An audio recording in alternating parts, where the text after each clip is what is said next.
Angela is a specialist in aging with more than 25 years of experience with older adults and their families in a variety of capacities. She has worked in private practice, long-term care, home care, and nonprofit organizations. She has bachelor's and master's degrees in social work, both from the University of Manitoba, and she is a member of the Manitoba College of Social Workers. Her love for books and writing started when, as a young girl, she created Angie's Little Library. Is it a good library? Writing in diaries and journals were always a big part of her life, and in 2010, she took her writing online and started her first blog called On the Bright Side. Her writing can now be found on many websites and blogs, and she became a professional writer in 2014 when asked to write for the seniors housing website called OTTITI.net. She's the founder and manager of the LinkedIn group Gerontology Professionals of Canada, and the Facebook page Aging Well for Women. Angela is currently employed full-time as a geriatric mental health clinician with the Winnipeg Regional Health Authority. She is a realistic optimist who lives in Winnipeg with her husband and 2 children. She is here today to celebrate the launch of her first book, Caring for a Husband with Dementia, The Ultimate Survival Guide. Please welcome Angela.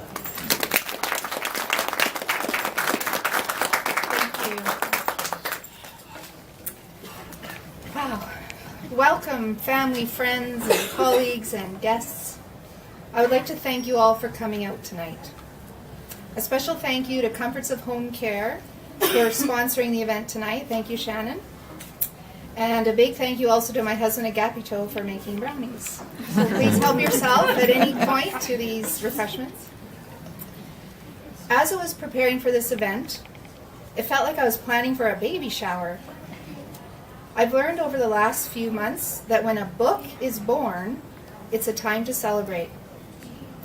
It's a time to share the news with others so that the author's message gets out to the world. As I debut as an author, I also feel like a new mom. New roles and responsibilities are emerging. I must nurture this book and watch it grow. I must take responsibility to ensure that it thrives. We must celebrate its arrival. There are so many people that I need to thank that were involved in the creation of this book. First and foremost, I have 8 amazing women to thank. Some of them are here today. Last spring and summer, these women gave me time out of their busy caregiving lives to speak with me about their caregiving experience. Their stories and ideas combined with my knowledge and expertise provided the foundation of this book. Their strength, courage, and wisdom inspire me so much that I wanted to share with others what I learned from and with them. Many of these women are considered lifelong caregivers. The learning and knowledge I have gained is invaluable. Many other important people are here tonight. Little did I know that it actually takes a team to write a book. Many good friends, family members, colleagues, and paid professionals were instrumental in helping me see this book to completion. Believe it or not, writing and completing the first draft of a book is the easy part. Everything that happens after you write a book is the hard part. From the bottom of my heart, I thank all of my friends and family and hired professionals who helped me get this book off the ground. Without your support, time, and dedication, this book could not have been possible. Now, I'd like to ask you some questions. By show of hands, who knows or knew someone diagnosed with Alzheimer's disease or another related dementia? Who feels they have a good understanding of what dementia is? Who has read a book or done research on what dementia is? Who has a really good understanding of how difficult yet rewarding it can be to care for someone who has dementia? Okay. So most of us have been affected by dementia in some way. Unfortunately, this problem isn't going away anytime soon. I chose to learn and share about this more. I chose to learn and share more about this subject, as it has the potential to affect us all at some point, whether as a patient or a caregiver. In fact, it's predicted that in 16 years from now, there will be 1.4 million Canadians living with dementia. My interest includes not only caring for the person with dementia, but also caring for the caregiver. So Caring for a Husband with Dementia is the first book that I know of that has been written by a clinician specifically for wives who are married to a husband who has dementia. It took me 6 intensive months to write and publish from start to finish. It is based on a successful short-term counseling program that I developed, implemented, and evaluated for my Master of Social Work degree last year. And I have Dawn to thank for that. When a loved one is diagnosed with a terminal illness, it is devastating. The well spouse often becomes the primary support and caregiver to the one who is ill.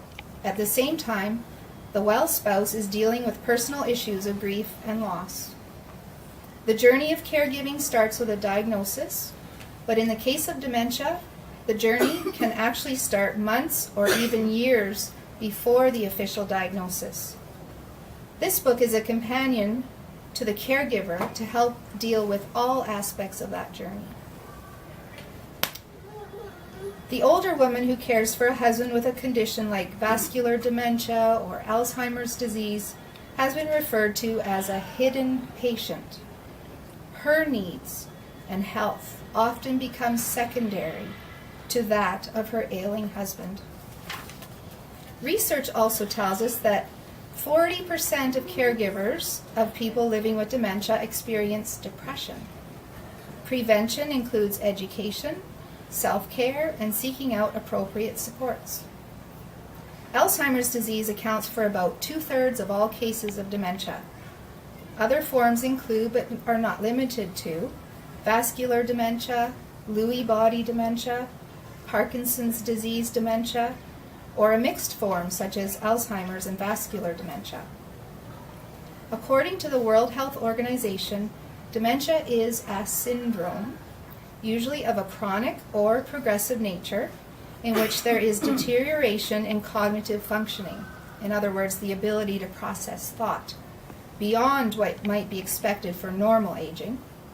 It affects memory, thinking, orientation, comprehension, calculation, learning capacity, language, and judgment. And according to the Alzheimer's Association, a woman aged 65 has a 1 in 6 risk of developing dementia. And the risk is 1 in 11 for men. In Canada, there was an estimated 747,000 people living with dementia or a related disorder in 2011. Worldwide, we can expect to see over 115 million people affected by the year 2050. As you can imagine, this is a global concern. After I completed the counseling program, which received a favorable evaluation, and handed in my final paper, I wanted to write up a little guide that could be given out to the ladies that came to the doctor's office when their husband was diagnosed with dementia. So I envisioned this little booklet that would be given out to the wives as they left the office. So as I started to write this little booklet, it turned into a book. What happened was I passed along my book to my first draft to Marie Marley, PhD, author of Come Back Early Today. Her life partner had Alzheimer's, and I immediately fell in love with her and her story. She looked at my initial draft, and she liked it, and she became my mentor. She also wrote the foreword. I don't think this book would have been possible without her generous time and support. Another important person to me was and is Karen Tyrell. She is a dementia consultant and educator from BC, and she wrote a book called Cracking the Dementia Code. She was a great collaborator, and she helped me in the final stages of my book. In addition, we have teamed up with my son Lorenzo who's writing an exam tonight, to produce a mobile app for iPhone and iPad called Dementia Caregiver Solutions. The app is based on the content in Chapter 14 of the book, and here you will find a list of 25 of the most challenging dementia-related behaviors with hundreds of tips and solutions. The book has 180 pages, and it's divided into 16. It has 16 chapters divided into 3 parts.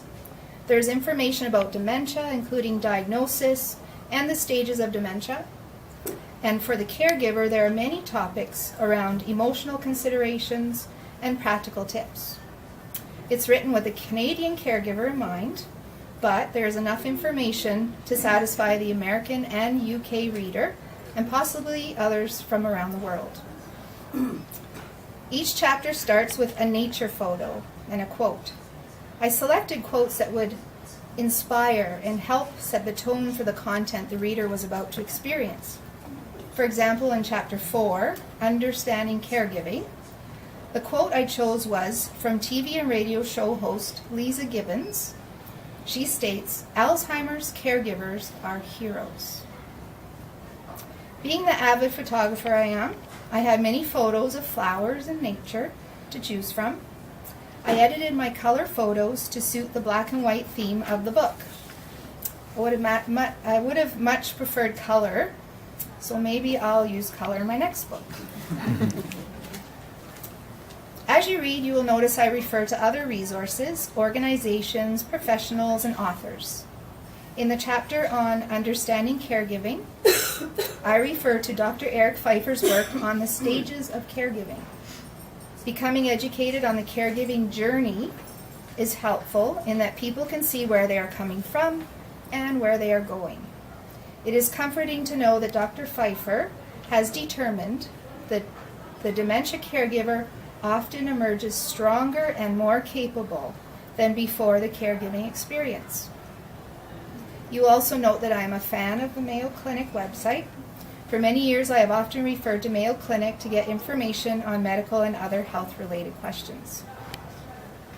The book is interactive as it has a workbook component to it. I invite the reader to answer some questions that are related to the content discussed in the chapter. For example, in Chapter 11 on loss, grief, and bereavement, the reader is taught about ambiguous loss, anticipatory grief, end-of-life issues, and other related topics. At the end of the chapter, I ask the reader to answer 2 questions. What can I do to prepare myself for when this loss hits me? And what can I do to help myself through this normal grieving process? After completing the chapter, the reader will hopefully have some ideas on how to answer these questions. There is space provided in the book, or the reader can choose to use their own journal or notebook. Throughout the book, I give the reader key internet search terms.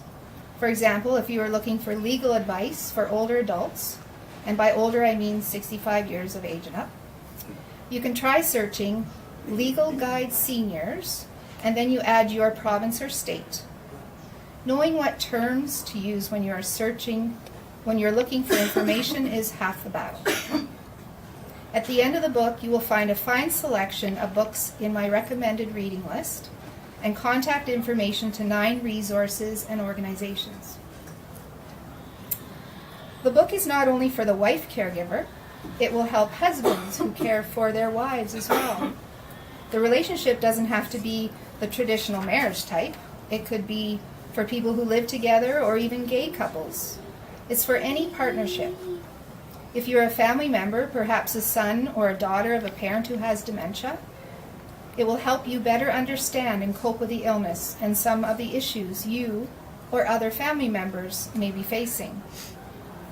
If you are a formal care provider, you will gain a lot of knowledge about how to assist your clients and or patients whose lives are affected by dementia. Friends and neighbors will also find this book helpful. I realize that caregivers don't have much time to themselves, and reading a book may sound daunting. On the other hand, I know that many caregivers are isolated and have difficulty getting out. It could be because they can't leave their loved one alone, or maybe they don't have transportation, or maybe they're just too busy to attend meetings and such. I created this book with some main design elements in mind. I wanted it to be easy to read, so I carefully chose the type and size of font. I made sure there was extra space between the sections and paragraphs so there's lots of white space. And one of the main things I learned from the editing experience is less is more. Saying what I wanted with the least amount of words while also avoiding repetition were other important goals I had in mind. I've included information on the necessary and often neglected aspects of self-care for the caregiver and advice on how to avoid caregiver burnout. There are short chapters on the difficult aspects of long-term care as well as abuse and neglect, and the confusing but important aspects of when to consult a physician and financial and legal matters are also discussed. In the chapter called A New Way of Communicating, I introduce externalizing dementia. Externalizing the problem is a concept I learned from narrative therapy training. Applying it to the problem of dementia is helpful to some caregivers. It is the dementia that is the problem, not the person. I also draw on the concept of therapeutic lying or therapeutic reasoning, as defined by dementia consultant Karen Tyrell. Therapeutic reasoning is a communication approach used by the caregivers in which they get into the reality of the person with dementia in order to have a positive benefit for all concerned. Some people feel that in order to keep the peace, little white lies can help the situation. So before closing, I'd like to ask one of the caregiving wives to come up to share some of her thoughts with us. Please welcome Mary Lee.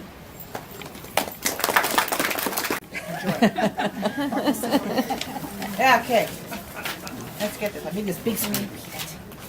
Oh well. I'm short. Can anybody hear me? Oh, I can project. I can project like hell. Anyways, my name is Marilyn Needham, and I was one of Angela's housewives. I call it the Real Housewives of Dementia Lane, but she doesn't like that. Anyways, it was a lucky day when Angela came into my life, a really lucky day. My husband has vascular dementia. 3 years ago, I didn't know that. 3 years ago, I went to my family doctor and said, I need help. He's acting weird. He's not making right choices. He's aggressive. And my doctor told me to get a divorce. I think he had a bad hair day. Oh. No, my doctor, not my husband. Anyways, it wasn't until the following year that my daughters went to the doctor and said, you've got to do something. Something isn't right. So he made an appointment with a geriatric psychiatrist. Well, I knew what was the matter with my husband. I looked it up online. Dr. Google, yeah. The doctors say Dr. Google, and they sort of curl their lips. But I saw it. I saw it right there. It was OCPD, Obsessive Compulsive Personality Disorder. Everything just checked off. Fine. So I sent a letter off to the psychiatrist and said, don't tell my husband about this letter, because I was really afraid. And I said, but these are his behaviors, and this is what he's got. I'm pretty sure of it. Anyways, and I thought, okay, this is great. He's going to go to the psychiatrist. She's going to put him on the couch. She's going to give him pills. Everything's going to be fine. Right. She saw him for an hour, saw us together for an hour, and then she gave him some tests and things.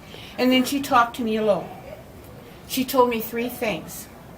He has vascular dementia. I have to take away his driver's license. If he tries to hit you, call 911.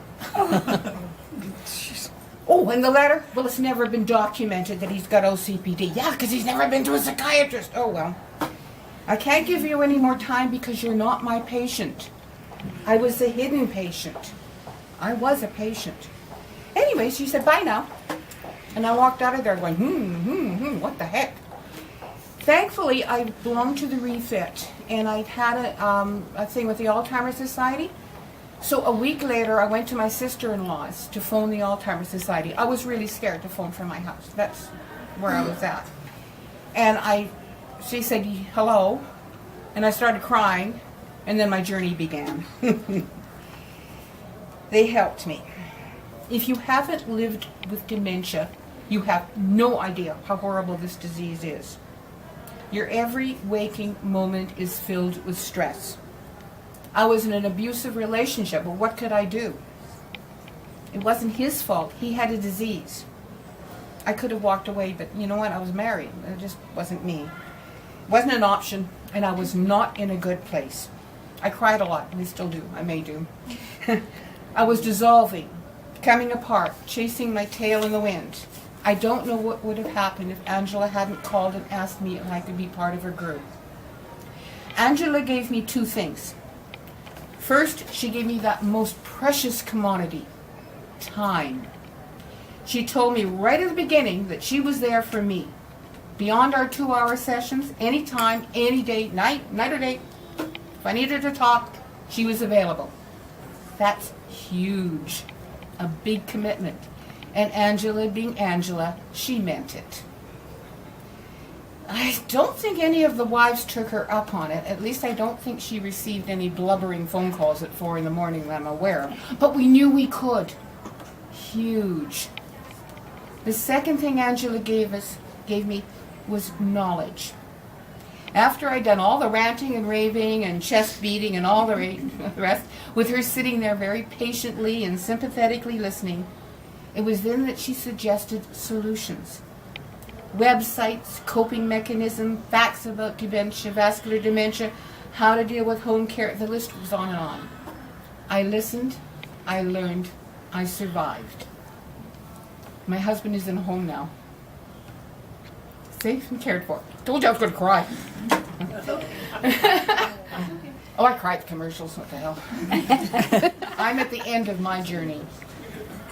But there are so many women out there that are just beginning theirs. I told Angela, you've got to get this knowledge out there. There are women that really need to know this stuff. She said okay and wrote the book. I wish I'd had this book 3 years ago. It would have saved me an awful lot of agony. Anyways, one of the coping mechanisms that Angela was talking about was therapeutic lying. When she told me about therapeutic lying, my little writer said, oh, I got to do something with that one. So I did. I wrote a poem. Don't panic, it's short, and she's asked me to tell you. It's called Those Little White Lies. That purple vase your mother gave us fell and splintered, it could not be mended. Somehow the table got upended. I know you loved it, I felt like crying. Therapeutic line. Your tattered old shirt, paint splotched and comfy. Washed it yesterday and hung it on the line. I was only in the house a very short time. The wind came up and it went flying. Therapeutic line. Oh yes, your dog, that flea-infested, bad-tempered mutt. Poor thing came down with something or other. The vet said it wouldn't recover. Had it put down. Poor dear was dying. Therapeutic line. Where's the pretty girl who used to clean our house? Gone. Old lady Grunge is here instead. She's the one with the Jets cap on her head. The other one, well, I hate to say it, I caught her prying. Therapeutic line. Your favorite chair has disappeared? That disreputable, food-stained piece of crud, and all that's left is a clean spot on the rug? It's a mystery, no denying. Therapeutic line. Yes, the credit card came in, no need to see it. I paid it. I have our finances under control. No need to worry, no need for all that sighing, no need for all that meaning and mying. So therapeutic line. That's it.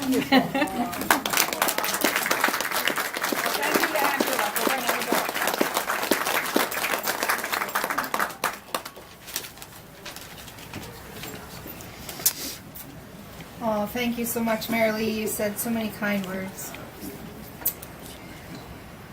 So, to use this book as it was intended, I can see it taken in small doses.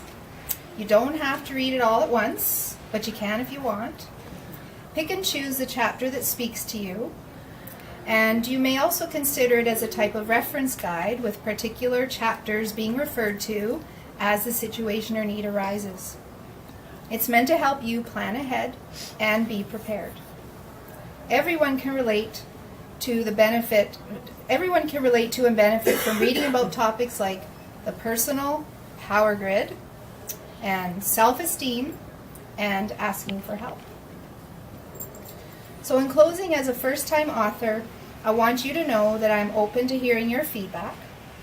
My email address is in the book, and I have a business card if you would like to get in touch with me. A lot of people know how to get in touch with me. A lot of people here do.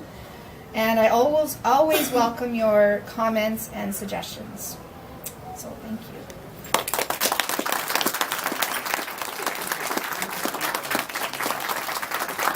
Does anyone have any questions?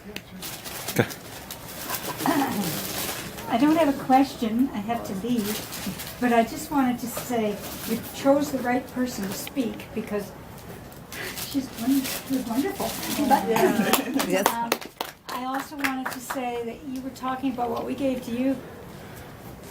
I only feel it went the other way, and it was a wonderful experience. Wow. I I'm guess so we were glad to helping know each that. other then, right? I know, but Yeah. I just felt when I got the first phone call from Heather, I think, and she said, "Did I want to join this thing?" And I said, "Well, is this for Peter or for me?" And she said, "For you." And I said, "Wow," you know. But anyway, I felt an awful lot came this way. Thank you. And you still know my phone number. Oh, I sure do. And right now things are not good, and I know. I may use it. Yeah. All right. Thank you.